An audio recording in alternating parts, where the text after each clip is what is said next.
Good evening, everyone. Thank you all so much for joining us tonight. My name is Elizabeth Sherman. My pronouns are she, her, hers, and I am an assistant curator at the Whitney Museum. This event is being live captioned. If you'd like to enable the captioning feature, please click on the transcript option in the bar below. And thank you so much to Marie Fresh from Sign Nexus for the live captioning.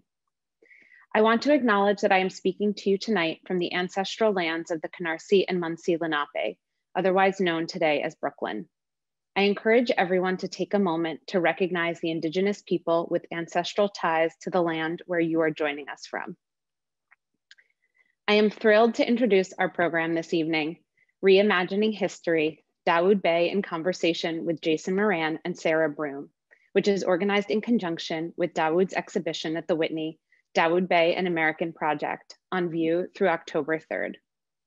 The exhibition spans over 40 years of Dawoud's career, including his two most recent series, the Birmingham Project and Night Coming Tenderly Black. In these two bodies of work, Dawoud has investigated the ongoing reverberations of the past on our present, using art as a way to understand stories that have been neglected by official history, or so-called official history.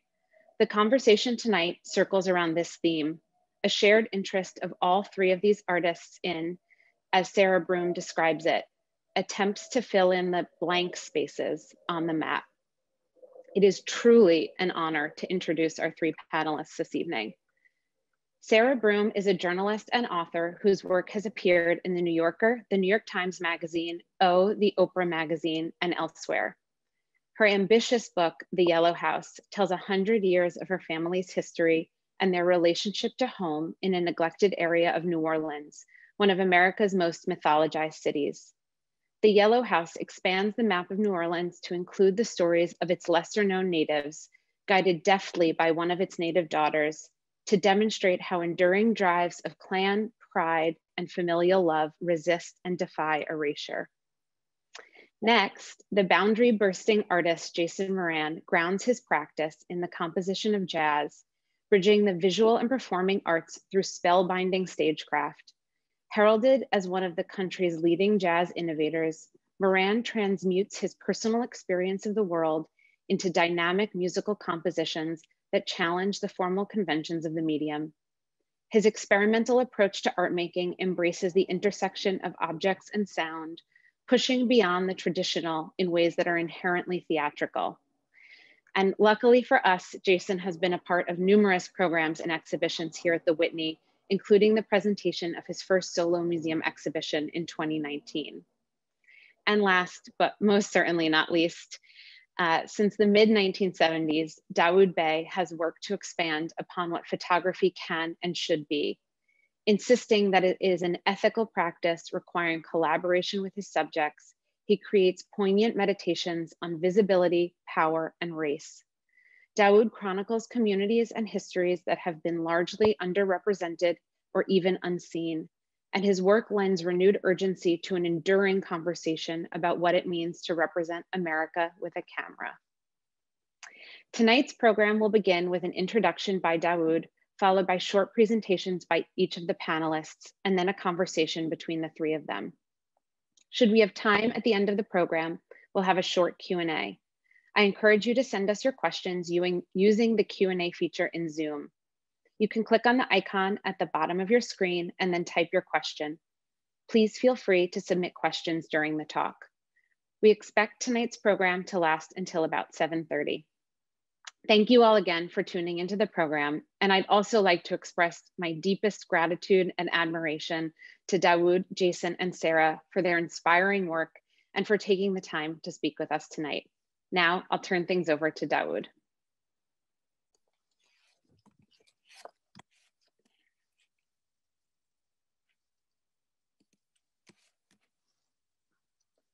Thank you. Thank you for your introduction, Elizabeth. And thank all of you who are joining us this evening. This conversation is one that I've wanted to have for a while. I've been familiar with Jason Moran's project and music, his history-based projects that have referenced the history and the music of Thelonious Monk, James Reese Europe and the Harlem Hellfighters, and Fats Waller. And these projects got me thinking about the relationship of reimagining histories in a musical form. Along with that, in 2019, I got Sarah Broom's book, The Yellow House, which was a memoir about her family in New Orleans East specifically.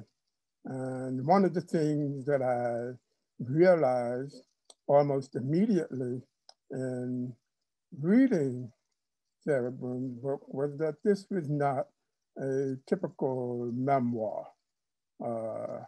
In a very real way, I think you could say Sarah reinvented the form of the memoir by making it personal history, political history, the history of the socio-political and the geographies of New Orleans and the way that those various histories have impacted people in New Orleans East, and of course, her own particular family. So I've been wanting to have a conversation with Sarah about the book ever since I read it. Additionally, I think we could say that this conversation could take its subtitle, if it were to have one, from something that Jason Moran told me the last time we met up in Chicago. And as we were parting, he said, and Jason can correct me if this is not exactly precise, but what I remember him saying was that we don't have to start from scratch just because that's the lie that we have been told. And this idea of artists working in a range of idioms, not starting from scratch. The idea that one could use that history to reimagine the telling of that history in the contemporary moment through a particularly idiosyncratic voice was something that I wanted to explore. This conversation also responds to the idea of the absence of Broome, an idea presented in Orlando Patterson's novel that Jason has adapted in the naming of his James Reese Europe project that suggests that as a people, we have very few structures that tell us about where we have been. So how do African Americans deal with histories vanishing constantly and how the music becomes the structure, how the memoir becomes the structure, how the photographs become the structure? How do we make that history inventively and resonantly visible and present in this moment? I also thought about a passage in the Yellow House in which Sarah talked about her brother Carl, the seventh brother of a group of 12 siblings. And she says, and I quote, "Sometimes you can find Carl alone on our lot, the lot where the Yellow House used to be, poised on an ice chest, searching the view as if for a sign, as if for a wonder." She described him as babysitting ruins. And of course, this notion of her brother Carl babysitting ruins circles back to the idea of the absence of ruins. So I thought that it would be fitting, given my high level of regard for the work of both Sarah Broome and Jason Moran, if we came together for a conversation. Because beginning with my Birmingham project and continuing with the work that I've done that reimagined the path of fugitivity, that is the Underground Railroad in northeastern Ohio, and then my current work in Louisiana, where I've been making photographs on and around the landscape of 4 different plantations in Louisiana. This deep engagement with history and how we go about reimagining and making that history present in a contemporary conversation is something that I wanted to continue with 2 of my friends and colleagues. So Sarah and Jason, welcome. I'm happy to be with you this evening to bring our separate conversation together into a collective conversation, which I think is a very important thing to do, that we begin to mark the moments of commonalities in our practice, so that we realize that we are in fact working across disciplines, but working in a way that is in conversation with the work that we're each engaged with. So what I thought we would do would be for each of you to give our viewing audience a sense of your individual projects, Sarah with the Yellow House, and then Jason with your large Harlem-based music project with Monk Fats and James Reese. And then we'll circle back into that and continue the conversation and dig a little deeper. So welcome to the 2 of you. I'm thrilled to be sitting here having this conversation with you. So I think we'll start with Sarah, and then we'll go to Jason, and then I'll present, and then we'll bring those 3 threads together.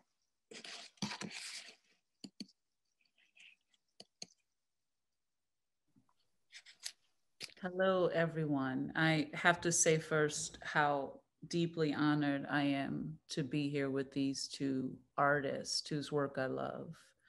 I'm going to tell you a little bit about what I meant to try and do in the Yellow House. And I think the idea of reimagining is really important, but also for me, the idea of recasting, that I would from my vantage point, attempt to recast and ultimately reframe a century of American history. But I would actually do that by centering a yellow Camelback shotgun house that my mother, Ivory May, bought at 19 years old in a now abandoned, then on the cusp suburb of New Orleans called New Orleans East.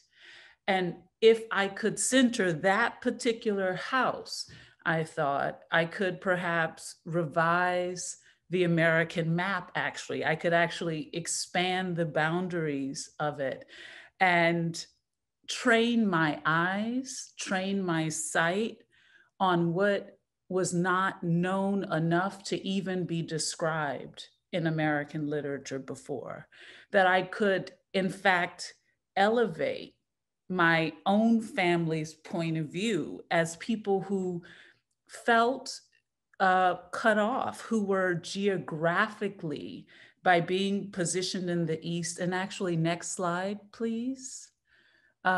Because of the fact that we were in New Orleans East, we were in fact cut off from the rest of New Orleans by something we call the high-rise bridge that essentially strands us in some level from the rest of the city.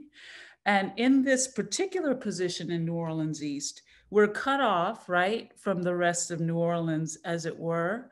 But on my street in particular, which was called Wilson Avenue, and if you're looking at this map, if you look to the far left, you see a highway called Chef Mentor.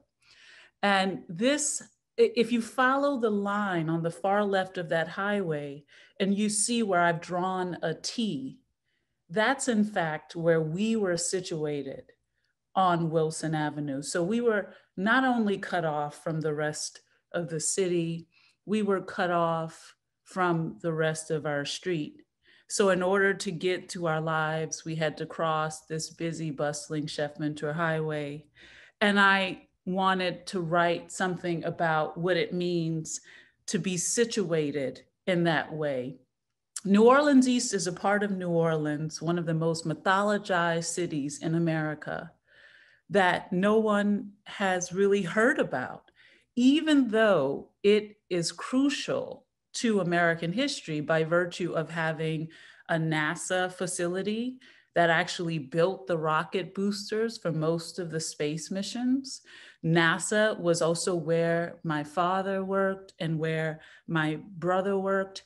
And yet, and still, many of the maps of New Orleans do not include New Orleans East, where me and my 11 siblings grew up. I wanted also, I think, to interrogate what mapping means in this country, how the fact that we were cut off from the longer side of the street really determined something as important as what our eyes landed on when we looked out the window in the morning. But I also saw this house that my mother had bought as a means of her finding positioning, a means of her creating for us a world. And my mother's yellow Camelback shotgun house existed not on its own, right? But within an American house that ultimately, historically speaking, was not built to contain us. So if I was a kind of cartographer, next slide, please, I could try and layer a narrative timeline of my family's own history on top of New Orleans East history. And I could lay those two on top of New Orleans history and on top of a map of Louisiana. I could then think about American history as a layer of all of those maps collectively, then try with words, which is, I think a limiting form at times, to try to make a story from these interstitial connections about the ways that all of the forces permeated and pressed on our lives. And this is where I had to really think about what my tools would be. What were the ways that I could use oral storytelling, for instance, because there were no primary sources. No books existed on the matter of New Orleans East. And in fact, I was told by a bookseller that New Orleans East was too young for history. So I would, by making this work, value lived experience and intuition, and I could interrogate things like the idea of evidence. As it was taught to me my whole life and in elementary school, to try to think, for instance, about the distances between places, to map, my elementary school. So, Jefferson Davis Elementary, which is where I went for school, the ways in which we were bused from there to the French Quarter, taken out of our trailers, which were our classrooms, which were outside in very hot weather, sent on a yellow school bus, walking down the preserved streets of the French Quarter and being told that the French Quarter was where our origin stories began. And me thinking, even as a child, that this could not be true. Surely I had come from someplace other than the French Quarter itself. And so in the writing of the book, I didn't want only to begin with my mother, who you see here in both pictures with me, but to actually begin before her, because to begin with my mother would, in fact, I felt, strip her of context. It would essentially displace her. And so I wanted actually to begin in 1914 with my grandmother, Amelia Lolo, who was born on Ormond's plantation, whose parents were lost to her, who was passed around. My grandmother renamed herself, and came to sort of think of home as the place where you root, no matter how long you live there. My grandmother was a believer in the numinous and in beauty. And in this way, she actually composed my mother. By making these houses, my mother and my grandmother made worlds. And so that then empowered me in a way to treat 4121 Wilson Avenue, the yellow house where I grew up, as Toni Morrison treated her addresses, as cosmologies, remembering that the beginning of Beloved is, Morrison writes, 124 was spiteful. So in this living room you see in the right picture, I could, for instance, write a scene about how my mother composed this room that was designed for joy, and how I could explore the literal space along with a kind of interior space. And I could treat both those cosmologies and see them as valid and central to any narrative I would make. I could also, in this world, provide some context through language. I could speak maybe in the same line or in the same paragraph as my mother, and think about, what would the brain make of these two sounds playing together? What would the message be then? How would it be possible for me perhaps to talk about lineage in this way? Next slide, please. And then also to be able to trace loss on a granular level, while avoiding mythology, the mythology that suffocates so many Black people in New Orleans, who are the people who in fact make the city what it is, right? But don't always get to tell their stories, aren't always allowed to tell their stories. But I meant not to write hagiography either. I wanted to talk about Black lives as existing, historically speaking, and now, as something more than the accumulation of disaster, that I knew that if to take that narrow view of Black life would not be my subject and not my work. And this is why also in my work, Katrina becomes yet another official negligence in a long line of negligences. It's the negligences of houses that are built on sinking land, of police terror and violence, of failing levees, beginning with Hurricane Betsy in 1965 and Camille in 69, and then Katrina in 2005. But that somehow in the details of life itself are magic and celebration. So on the left, you see this image of my sister Deborah's wedding, which actually is in the backyard of the Yellow House. And, you know, if you look closely, right, you can see this basketball goal where my brothers played every afternoon. You can see all of the suits and dresses that my mother made.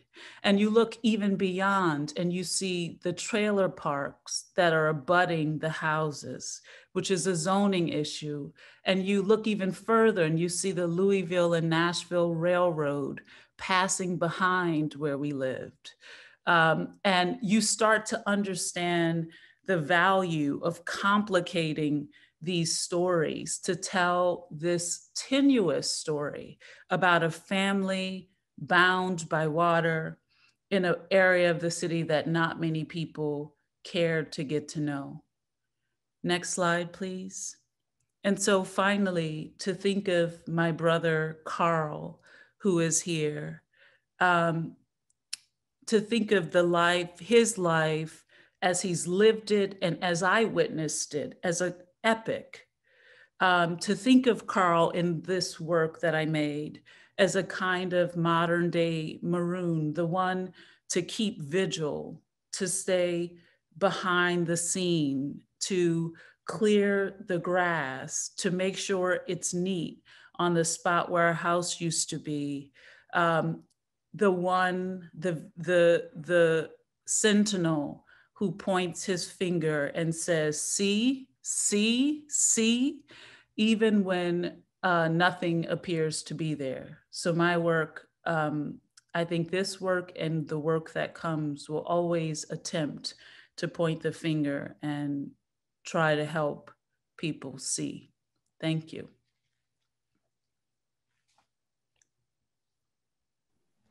That's beautiful.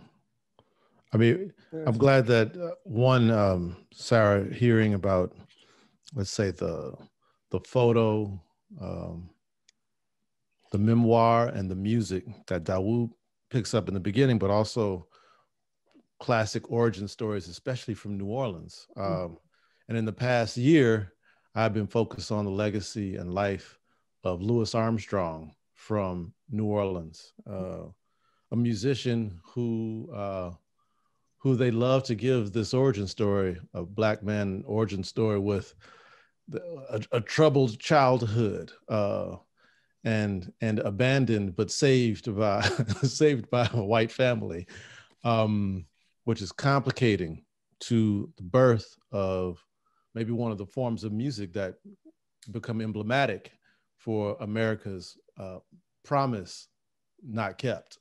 So I'm glad to hear about New Orleans as we begin this afternoon. And thank you again, Dawoud, for gathering us all. And also to think about, you know, someone sitting on the ice chest. I grew up in Houston, which has another kind of balmy, hot weather. And thinking about all the people I see in Third Ward in Houston sitting outside on the ice chest under the tree where the grass is gone because they stepped on it so much. So it's just dirt, but it's the gathering place. So thank you for summoning those images for me. And maybe that's probably the place to start for me, is that though I'm a musician, I have known that only part of the story could be told through the music. And we're looking at now an image that the photographer W. Eugene Smith took of Thelonious Monk. And Eugene Smith had a loft that he often opened to musicians to come play in the 1950s, and obsessed about everything that happened in that loft, not only documenting every session that musicians had while they came in to play or practice or rehearse music, but also he mic'd the place too, obsessively. He mic'd the stairwell. He mic'd his own rooms. He had two upright pianos sitting next to each other, and he mic'd both of them as Thelonious Monk was preparing a concert that he was to premiere in 1959 at the Town Hall in Midtown, New York City. And this was Thelonious Monk's return concert after having his cabaret card taken away from him. And a cabaret card was a very troubling part of what musicians had to carry around to verify that they could play on stages, but it was a very racist form of identification of who could do what and where and how. But Thelonious Monk for me is my portal. He's my portal to validate that the piano is an object that could be manipulated to tell the story and the futures of Black people. So this instrument that I'm also sitting next to now in my home here in New York, uptown, was a passport. So we see this image of Thelonious Monk's right hand playing, on a key, his left hand in rest mode, about to drop down on another key. His band was rehearsing brand new music. This is the first time Monk also is premiering an ensemble much larger than he has ever have done before. So it's kind of a breaking point.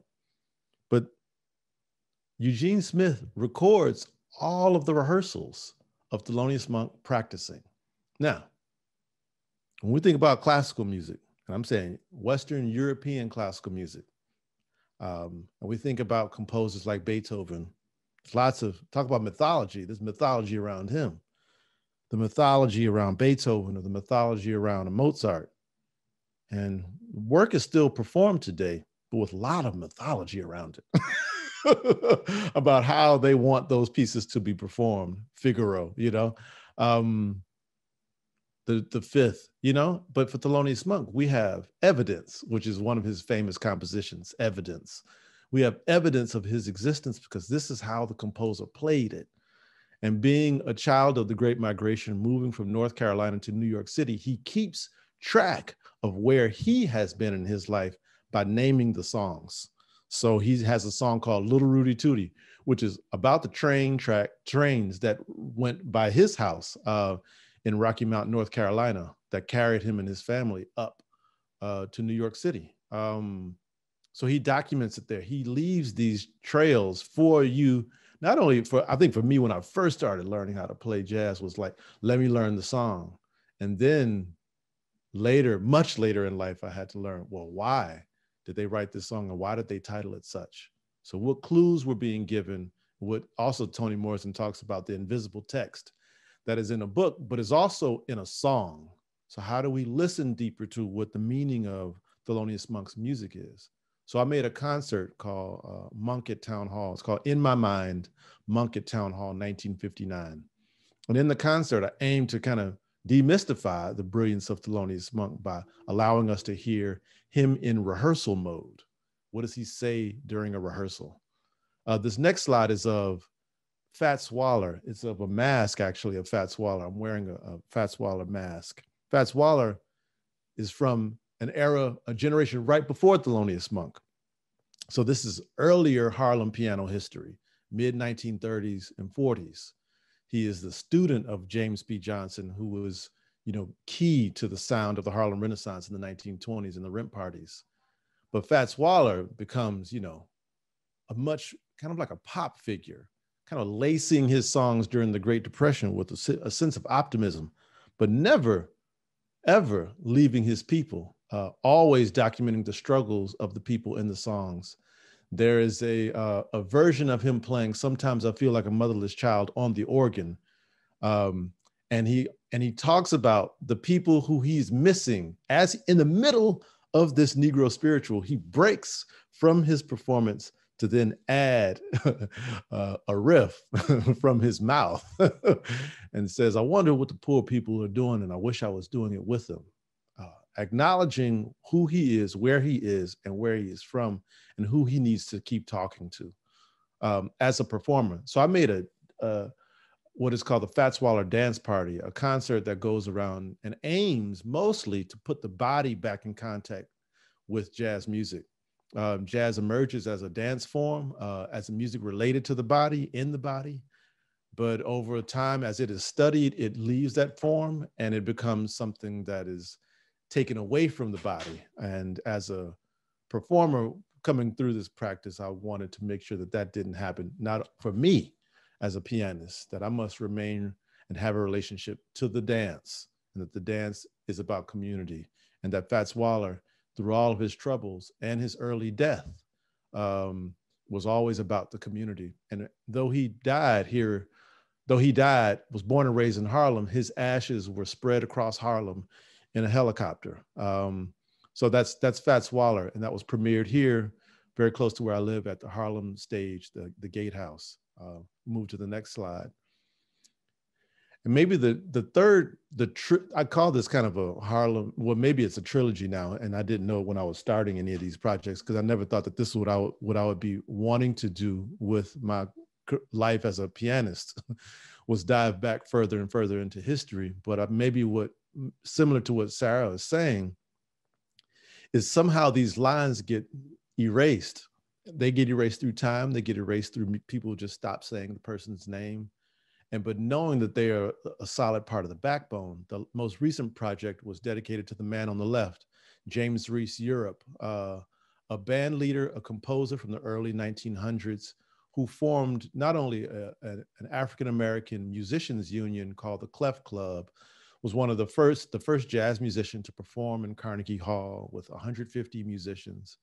But because he can only see the next chapter ahead of him as a musician, he continues to break boundaries and then joins World War I as a band leader and recruits musicians to kind of innovate the next step in jazz history. I call him the Big Bang of jazz. To his right, with the clarinet, you see Noble Sissle, who was his right hand. And Noble Sissle would go on to write Shuffle Along with U.B. Blake. Both of those musicians kind of changed the hue of Broadway in the 1920s.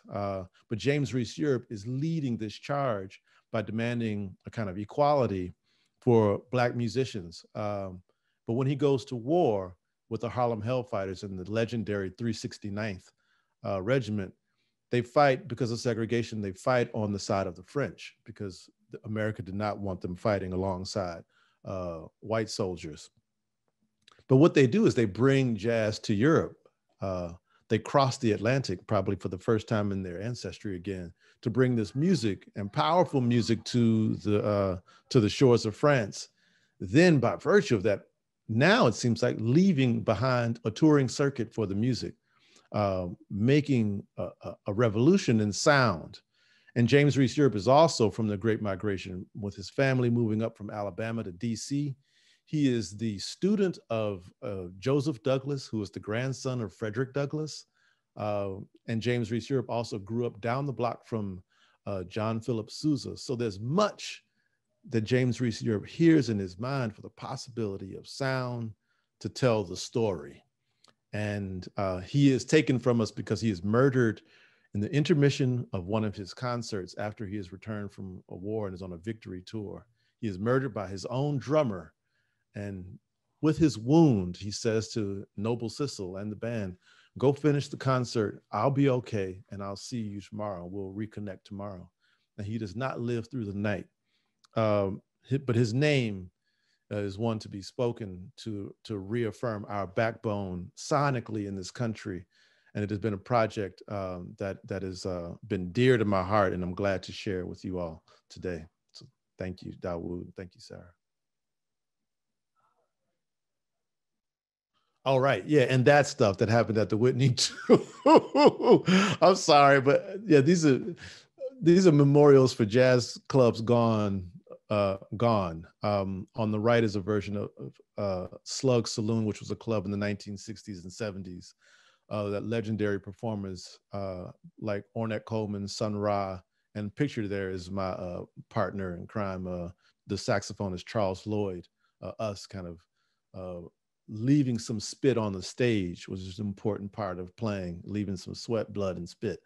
And on the left is the installation from the Whitney Museum in the same galleries that Dawoud's beautiful show is in from a few years ago, gathering these stages that I'm trying to resuscitate in a way that we also give, much like the Yellow House is a part of a landscape, that these clubs are a part of New York history, and much was broken open in those humble corners, from Harlem's Savoy Ballroom, from Midtown's the Three Deuces, a small basement club, and to the Lower East Side where Slug Saloon stood. So sorry, I forgot about that slide, but yeah, I'm glad those came up. Thank you.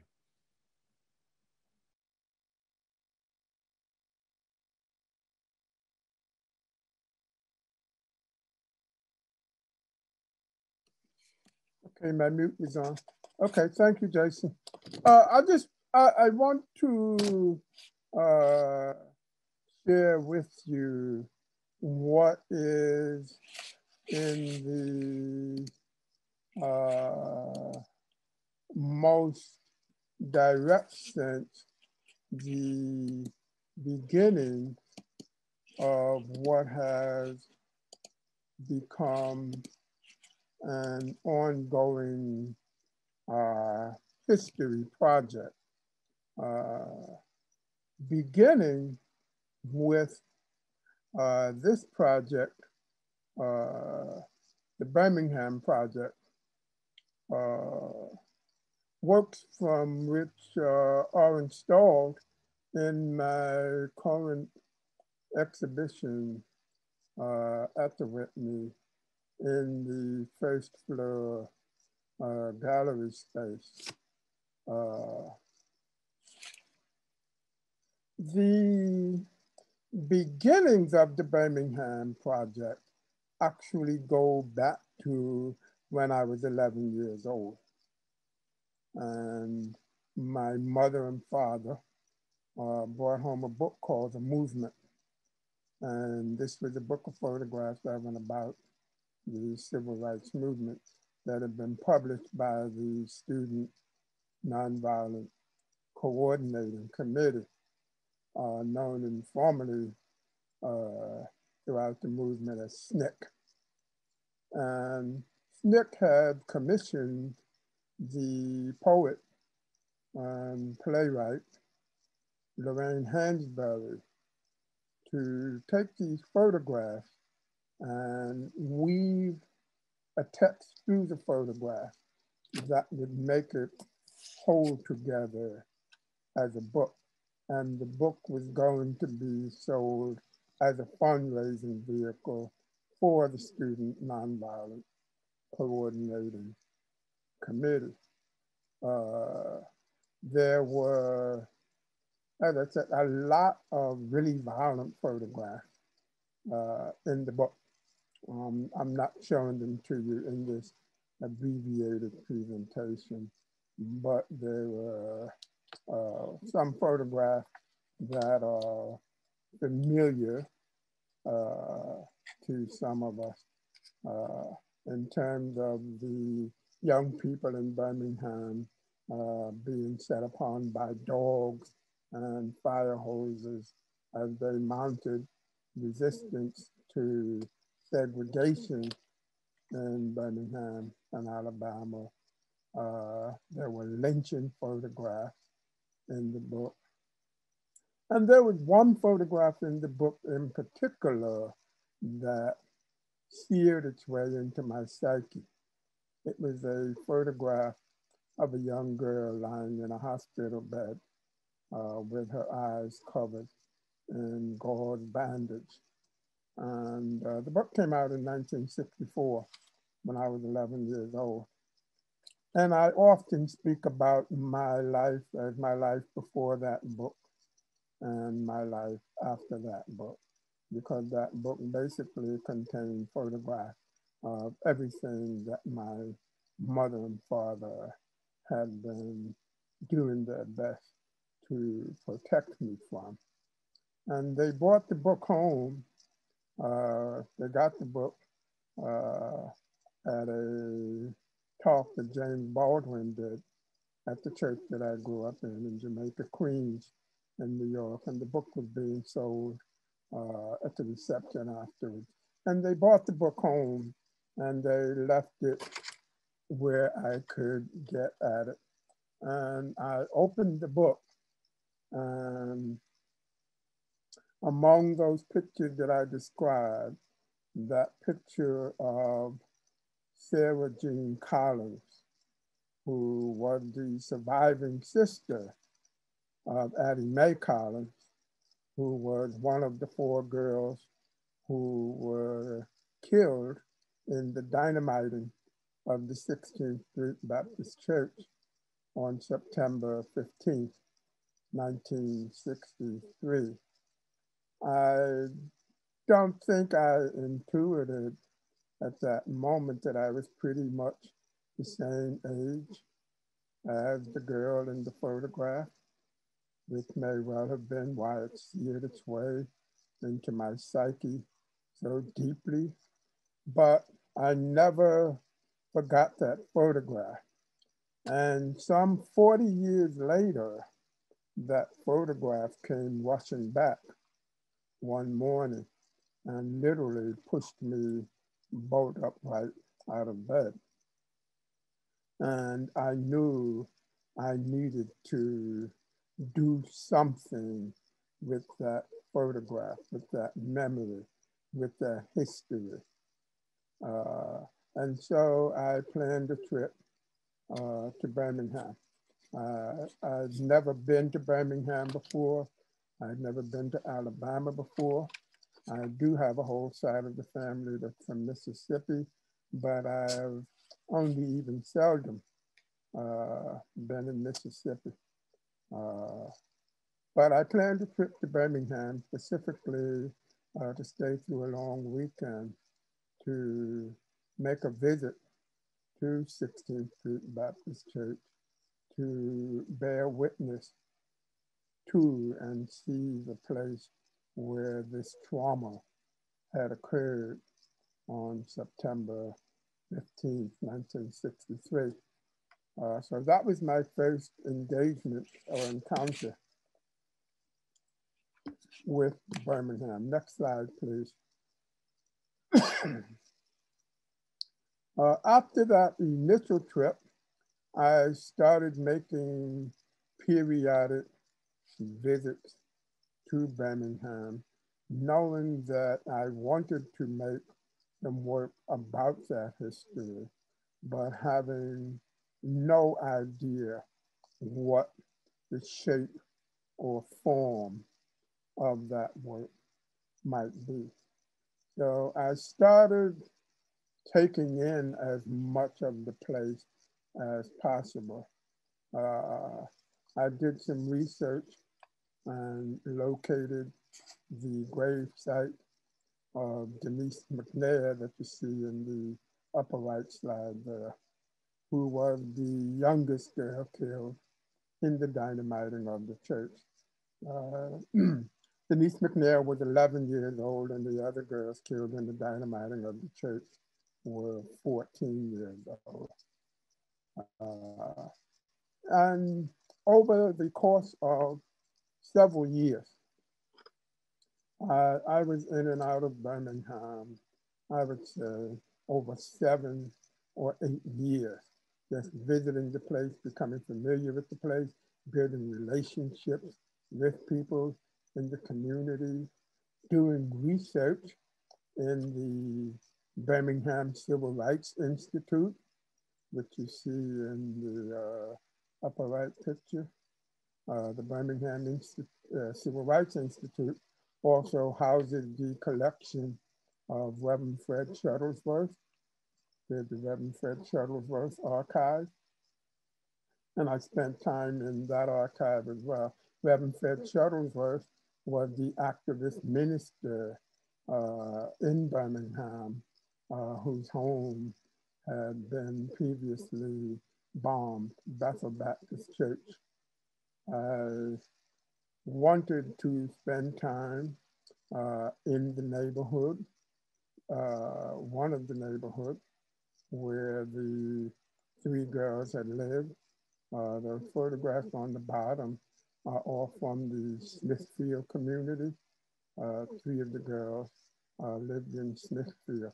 I wanted to immerse myself in the experience and the history of the place as deeply as I could before attempting to make any work. And quite frankly, I had no idea what the shape of that work was going to be, because this project precipitated a a very real conceptual shift for me in the making of my work, to anchor my work not in the broader history, but within very specific history. At some point during those visits, I got in touch with the Birmingham Museum of Art. I had been doing a lot of my work in conjunction and collaboration with museums at that point. And so I contacted the Birmingham Museum of Art, set up a meeting with them and let them know that I was interested in making work there, and inquired if they would be interested in being a partner in the project and eventually exhibiting the work that would come out of this research. And they agreed, which ultimately also gave me a deadline.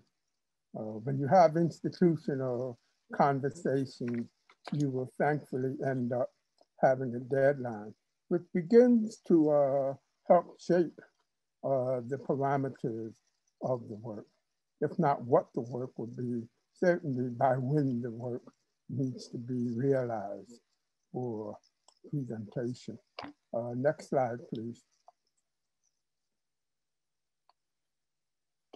And I also began talking to the minister of what had formerly been Reverend Shuttlesworth Church, Bethel Baptist Church, because in thinking about where I wanted to make these photographs that I was going to make, I didn't merely want to photograph the places of the trauma. I wanted to use that history and the trauma of that history and to re-visualize it in a way that made that history resonant, but also made that history breathe in a very contemporary way.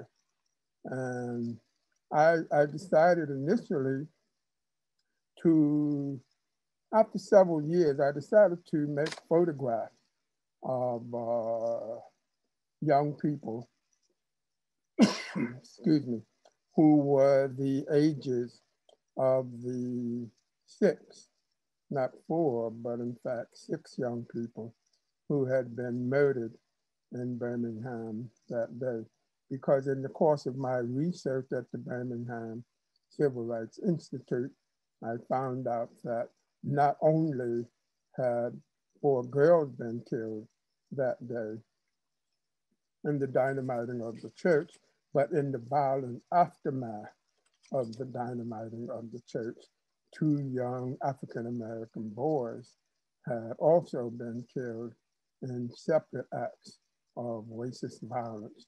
One shot in the back by a police officer in downtown Birmingham, and another who was riding on a bike with his older brother was shot off the bike by 2 white teenagers who had come from a pep rally that the Ku Klux Klan and the White Citizens Council had held that morning to actually celebrate the dynamiting of the bombing of the church that morning.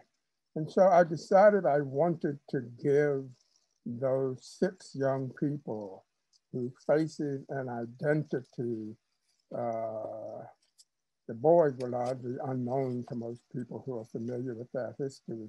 and are known largely in Alabama and parts of the South. But I wanted to give them a tangible, palpable, less mythic presence. And so I decided to photograph young people in Birmingham who were the ages that those 6 young people had been at the time they were killed, to give them a more tangible presence. What does an 11-year-old or 14-year-old African-American girl look like? What does a 13 or 16-year-old African-American boy look like? Not a 4 little girl, but this girl, this individual, to give them an individualized sense of presence to those young people who are alive in Birmingham today, which still left the work feeling conceptually incomplete. And as I began to think about how I might visualize both the passage of time, absent, the profound loss of possibilities that came with the death of those 6 young people, I decided that I would also make photographs of African Americans in Birmingham who were the ages that they would have been had they not been killed. And that became the point in which I made a conceptual breakthrough with the work when the work began to take on its shape. So I would make these photographs in 2 different locations: Bethel Baptist Church, the communal space of the Black church, and also to make the work in the gallery of the Birmingham Museum of Art, because like all public institutions in the South at that time, the Birmingham Museum of Art was a segregated institution. And so I wanted those 2 pieces of Birmingham social history to wrap themselves around the work as well. And so through extensive outreach, kind of all of the above, I began inviting parents to bring young people who were those exact ages, which was important for me too. I wanted them to be the exact same ages, not just young people and older people, but for me, for the work to resonate, they had to be 11 and 14, either at that time or the following year when the work was going to be shown, or for the boys 13 and 16. And the adults would be 61 and 64, or 63 and 66. And then putting those 2 photograph portraits made separately together, each one of them became a container that held a 50-year history in each diptych. So that moment of deciding, next slide please, that moment of deciding on the diptych format as the structure of the work is the moment in which the work began to move from being an idea to the making of the work. And that was something that could only evolve out of research and a deep conversation with myself about the intentionality of the work and how to realize something materially and formally that embodied conceptually this idea. And the work was shown for the first time in Birmingham, at the Birmingham Museum of Art, almost exactly 50 years to the day of the dynamiting of the 16th Street Baptist Church on September 15, 1963. But this was basically a 7 or 8 year research project that finally coalesced conceptually when I came to this notion of how does one make work that both visualizes and resonates with the past and the present moment simultaneously, you know, and that took some grappling to figure out, but that was the moment in which the work began to, in a way, I think once I got past that conceptual challenge, I would say it was the point at which the work began to make itself. So, thank you. So, you know, thinking about my own struggle to figure out how to give the work some kind of coherent and resonant form. There's the idea, there's the history, and then there's the work. And the question that I wanted to pose to you, Sarah and Jason, has to do with how does one begin to find the expressive structure for the articulation of history? At what point, as I've written here, does the subject begin to become more than itself as you attempt to give it your own idiosyncratic form while making a new thing of that history? What is that process for you? Can you describe the moment or moments when the work begins to make itself?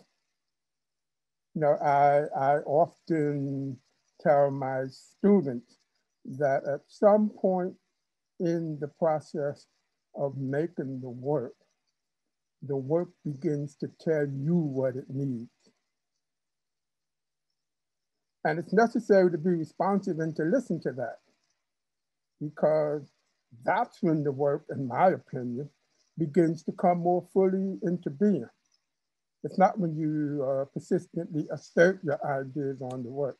At some point, the work begins to tell you what it needs.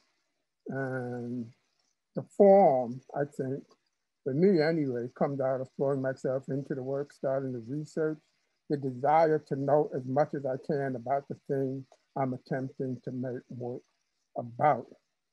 But this idea of, as I have long described it, the work telling you what it needs, is that in any way consistent with your own thinking about the work that you make? And either whoever wants to start first, Sarah or Jason. You want to start, Sarah? Yeah, sure. I mean, I'm really intrigued by, as I was listening to both of you, but you just now, Dawoud, talking about how you felt like something wasn't realized, right? That moment when you have that feeling. And it reminds me of this thing Baldwin says, which is that the questions are more important than the answers. And then as an addendum, Zora Neale Hurston says, you know, there are years that ask questions and years that answer. And I think both of those quotations make me think a lot about questions, the role of questions, and for me, how terrifying questions can feel and also be. Because I think the question takes us to another question, right? I mean, the goal is perhaps not to answer it, but just to know what the question is behind the question. And I think that is when we start to take risk. And I think that is a very vulnerable position. And, you know, I was talking a little bit earlier about the decision to be a kind of omniscient narrator in a nonfiction book, you know, to sort of take myself out of the story and report the story from this sort of unknown other place. And, you know, it felt tricky and weird to do that. But and then I tried to make the book not do that. And the book was like, no, the book was like, there's a threshold in me. Okay. And this is it. So if people don't make it past that threshold, cool. But this is what this thing architecturally is trying to do, right? I don't know. Yeah, I like that. I think what you just said about pushing yourself to a place that's uncomfortable, where you don't know the answer, because I suspect that we all been doing what we do long enough that we do know some answers. The question is, how many times do you use those answers? Right. Or how many times are you forgiven for your terrible answers? Yeah, all right, let's have a drink. You know? Yeah, go ahead, Jason. In the music world, you know, when you're, and especially in improvised music, the decision making happens. Well, first there's years of study, but the decision making still has to happen rapid fire, and you only get a few chances at kind of connecting in the music, and which forms a lot of the history of the music and how it's recorded. So when we listen to Louis Armstrong in the 1920s making West End blues, he's reimagining his mentor's song, King Oliver's song, and he remixed it so hard. He was like, nah, he loved King Oliver. Believe me, he loved King Oliver. But he said, nah, this song can actually hold much more. So he pressed on the threshold. And when people heard it, they were like, oh my goodness, right? Now he has expanded the notion of the power of West End blues by making this fanfare of an intro. This is late 1920s. Then I shoot 40 years ahead, and I think about John Coltrane, who often struggled with what was the threshold that a song could. And often, I mean, there's a story, of course, famous story of him asking Miles Davis, how could he play shorter? And Miles Davis telling him, well, just pull the horn out of your mouth. Now, Coltrane left that band and he formed his own band, and he found a place where actually he didn't have to take the horn out of his mouth. And thankful, I am at least, thankful for him pressing on the threshold of his own songs for a 28-minute saxophone solo. Like, it's a solo that goes so deep on this tiny stage and called the half note. And the stage was above the bar. Like, there's a bar. You remember when you went to bars and there's a bartender serving you bars, and then he goes back behind them or her and they get the drink off the shelf. Now imagine on that shelf where the top liquor is John Coltrane's band. That's where they were on a tiny platform. And he's proclaiming a new sense of space and time by taking a 28-minute saxophone solo, as if to prove Miles Davis wrong, that actually, nah, there's much more to actually learn if you keep the horn in your mouth. And I think there's something that we all will challenge with what form we work in, what can it hold? And I'm thankful for the people who really, because I don't play that way. I don't play like, I'm more, I might say, hold my cards a bit more. But knowing that Train pressed on the music, like he just kept squeezing on it. He was confident that there was more in that rind, and that twist that he put on the rind to pull out every bit of juice before playing the melody again and ending the song, throwing his hands up like, all right, well, that's what that had in that moment. That's what we as current generation of musicians aim for in our minds. Like, When is that moment where you say, nah, let me pull that back to the fire again and burn it some more? Yeah, and of course, it's interesting because you probably know this, that when people ask me, who are some of your important influences, the first two words out of my mouth is John Coltrane. And I think they expected me to say a photographer, but exactly for the reason that you just described, I say John Coltrane, because the lesson of Train leaning into the music as hard as he did to give the music another form can be transferred to any medium, I think. Right.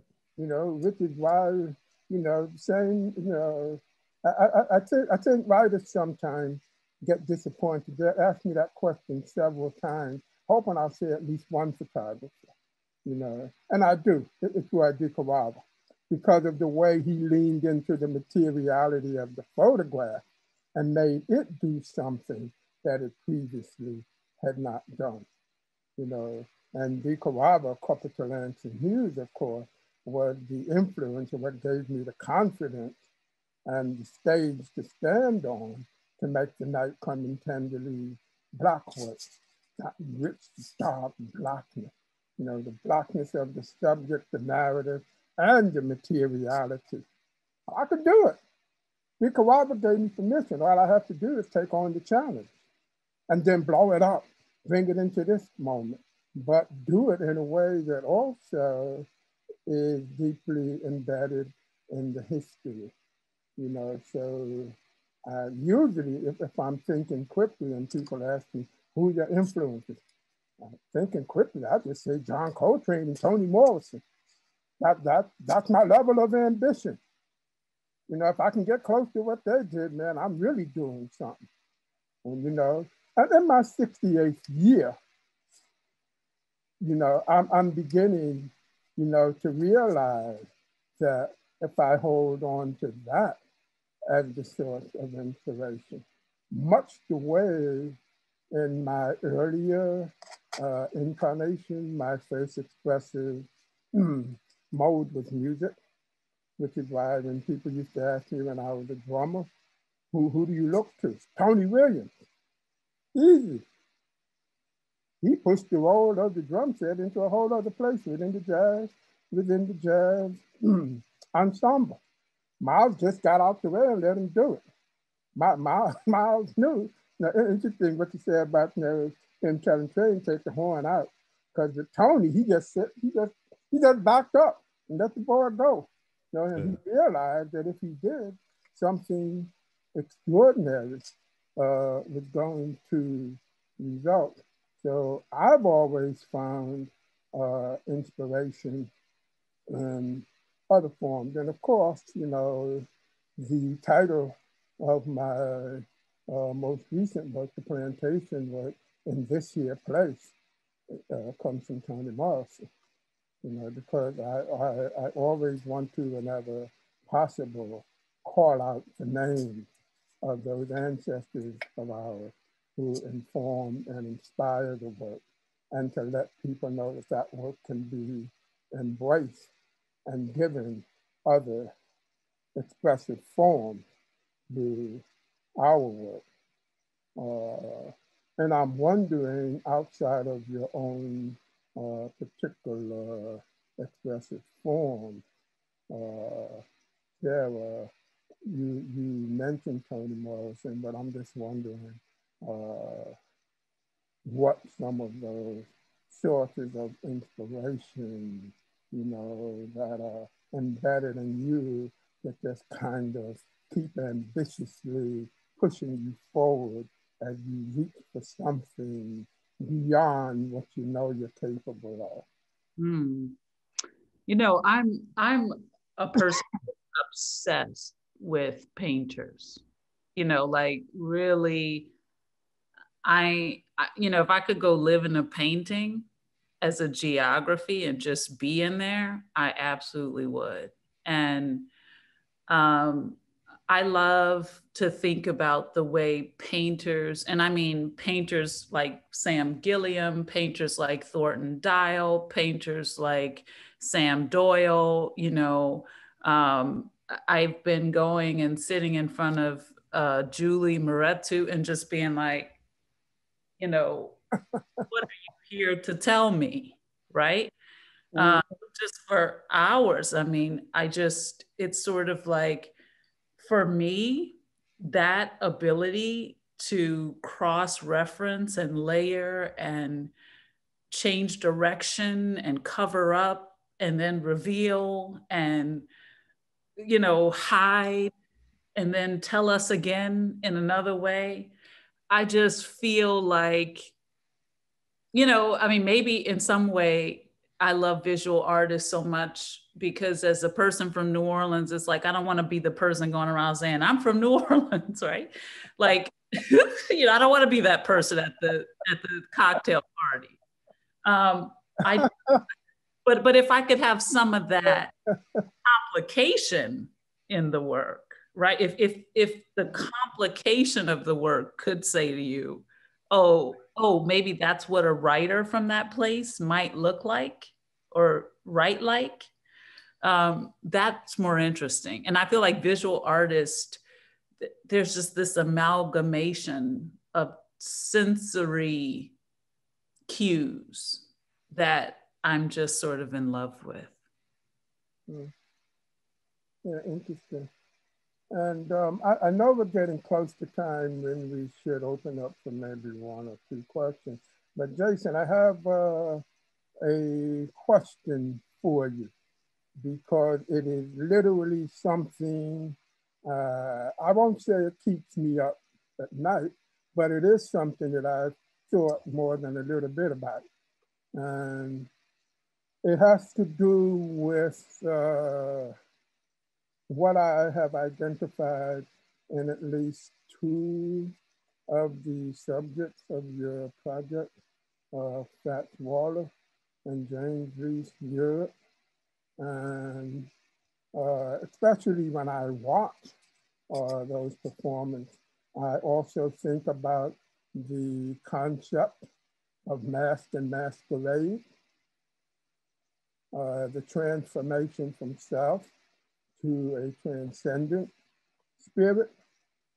And I might also be thinking about this because when I was very young, I started studying traditional West African drumming, including ritual drumming.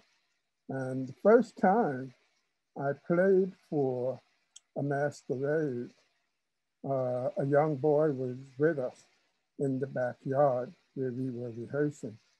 And when the masquerade appeared, the young boy was terrified.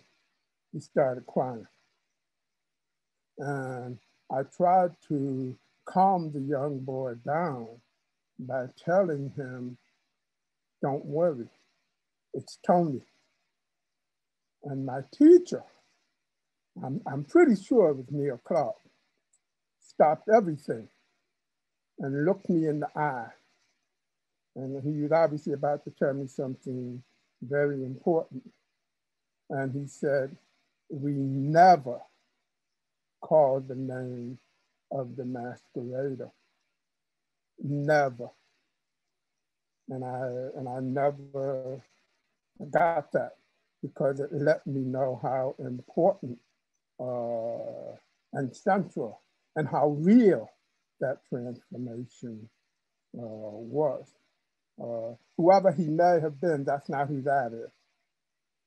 And so watching you perform with the Fats Waller mask, and even with the heavy leather trench coat when you were performing in tribute to James Reese Europe, the trench coat and your back to the audience. You know, like this is not wholly Jason Moran, there's something else going on here.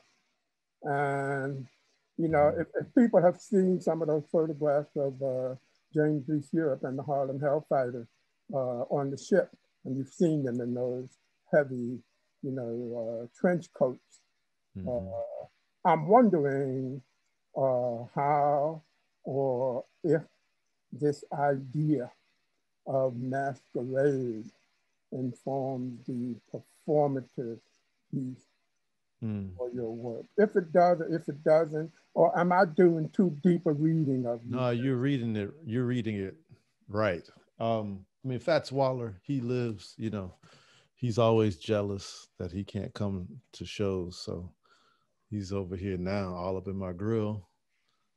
But the reason I think part about a mask, because, you know, musicians play other people's songs. It's like you're cloaking yourself in the song of someone else's.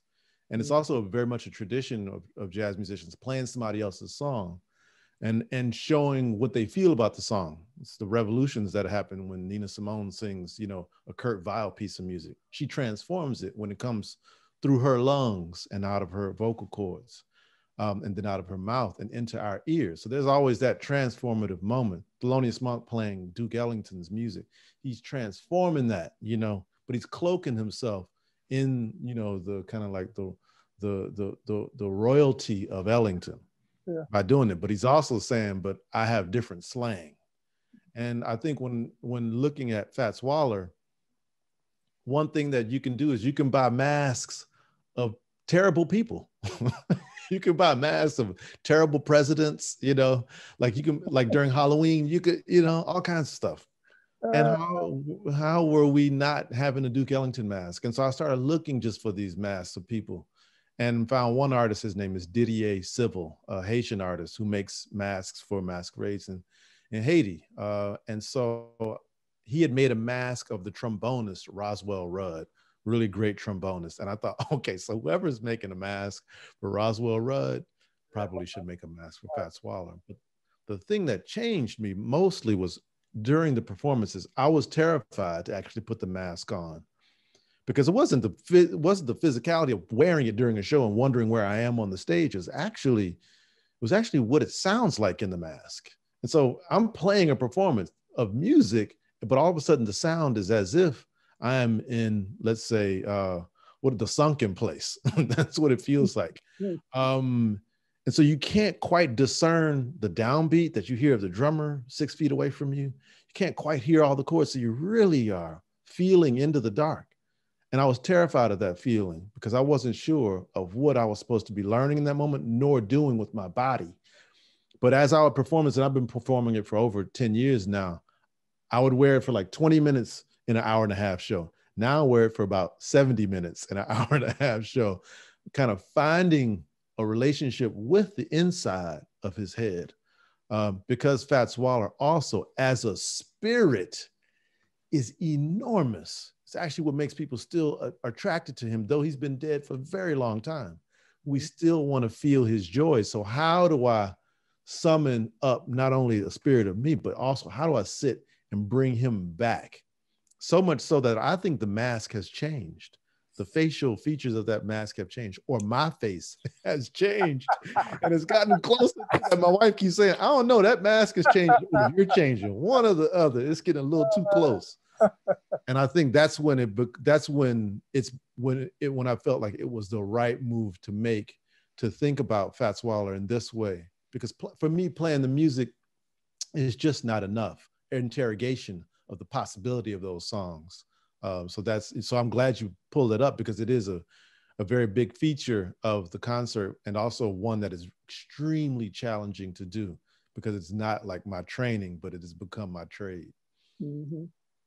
Okay, anything about the long heavy trench coat with Europe? Well, yeah, for James Reese Europe, it was to feel, Alicia really helped me. Alicia Hall Moran, my brilliant wife and composer and singer. And one thing she pointed out when I was in the middle of the research was, you and the band need to wear clothes that you feel on your body, and they should feel heavy and tight.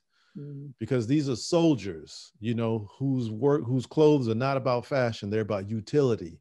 Yeah. So wear something that you are not mistaking that you have it on when you perform.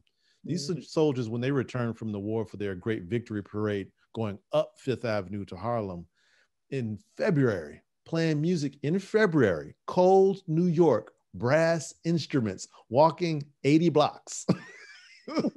So, so there's something about the physicality of what those soldiers brought and what those musicians brought around that now is around the world, that I think it was important for us to feel as a band, and also for me to have the quintessential turn my back to the audience in the real way as a quote unquote conductor is always given the license to have their back to the audience, to be talking to the band and let the band send the music out to the audience. Yeah.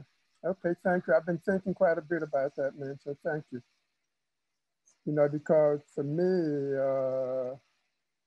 putting on a mask it's not a costume, it's something much deeper. There's a very real transformation that takes place in the tradition of masking. So that's something I've been wanting to ask you. It makes me think about also, but the Yellow House, right? It also makes us think about like, what are the things that deserve kind of like, nah, let me put more light on you, Mm-hmm. And that's always, I think for us, like the thing, you're like, oh no, this needs more light, like I need to share more about what this feels. So like the Yellow House, which, you live in any neighborhood. Yeah, I live off the back street, like those are, that's how we define it, like, so that I also love that that's the way that we mark our space, is by showing what needs the most light.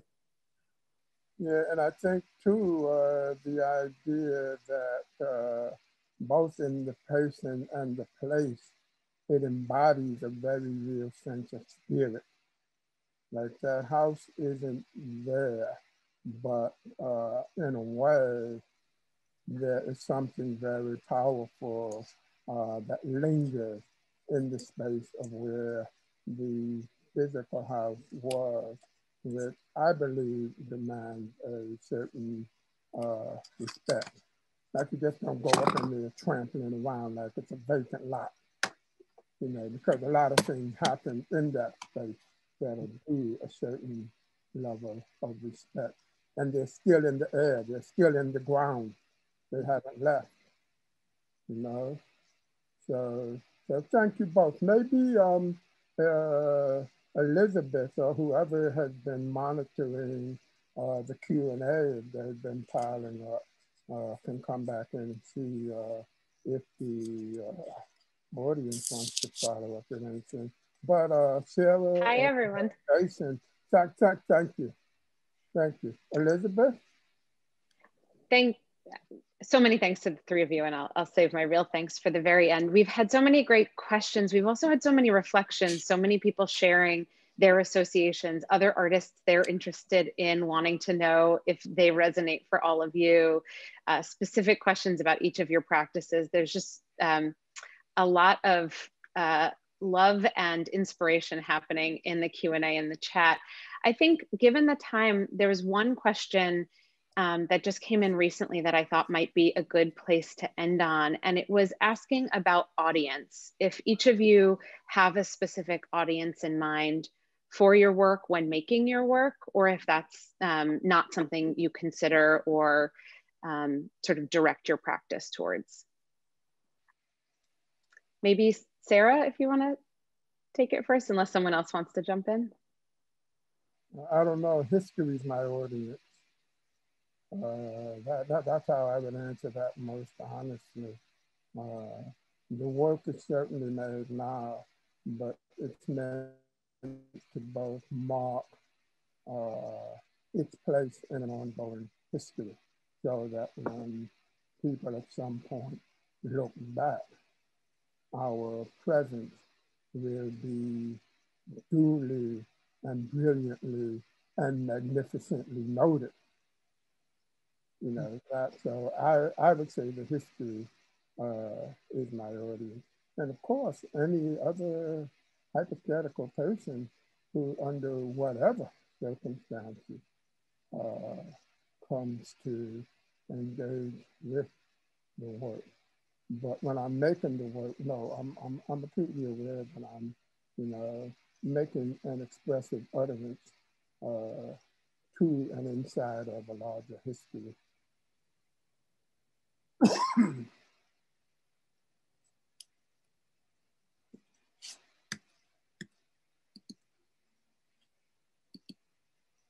Oh, I'll say, Sarah or okay. Jason? Oh yeah, yeah. I'm gonna let Sarah have the last word because she works words. But I'd say, I would say it's the spirits, really. I believe that my biggest audience is not alive. It's strange to say something like that. But when I play in so many historic spaces, whether it's the Village Vanguard or it's up here in Harlem, or yesterday I played in front of Morris Jumel Mansion, it's not just simply for the audience that's there and living, because I have a part of me that knows that once I enter the next space, the transition moment, that I'll meet a lot of musicians when I arrive there who will have been listening very closely, and my parents and my ancestors too, that have been listening very closely to what I've been making, and that they are who I have to send the music to. So I would like for it to shoot through the people who are in an audience, but I'm really trying to shoot it to those on the other side, because that has really informed every move I'm making at this point.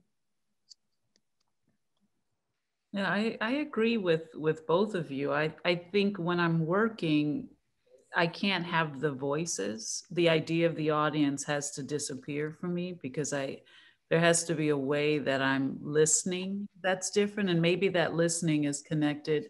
It's interesting because in Dawoud's show, there's a picture of Whitfield Lavelle. I'm sure it's Whitfield Lavelle, right? It says Whitfield, but I think it's the artist Whitfield Lavelle. And I love Whitfield Lavelle because the idea of the people on the walls, that's so prescient for me. I feel like I'm always walking in rooms and saying, you know, who's inscribed in the walls in pencil, who has something to say. So the listening feels really important. And I think the audience happens for me much later. Well, on that note, I just want to first extend great thanks to my colleagues, Megan Hoyer and Andrew Hawks, for organizing tonight's incredible program. And then my deepest, most profound gratitude to Dawoud, Sarah, and Jason. This has been an incredible evening, one I am sure that the many hundreds of people who are with us tonight will not soon forget. So thank you all for your time and your thoughts and being with us. Thank you. Good night. Good night. Thank all of you. Thank all of you for joining us. And Sarah and Jason, thank you for making time to have this conversation. Thank you. Love and respect both of you. So thank you. This was amazing. Thanks to everyone. Thanks, y'all. Bye. Bye.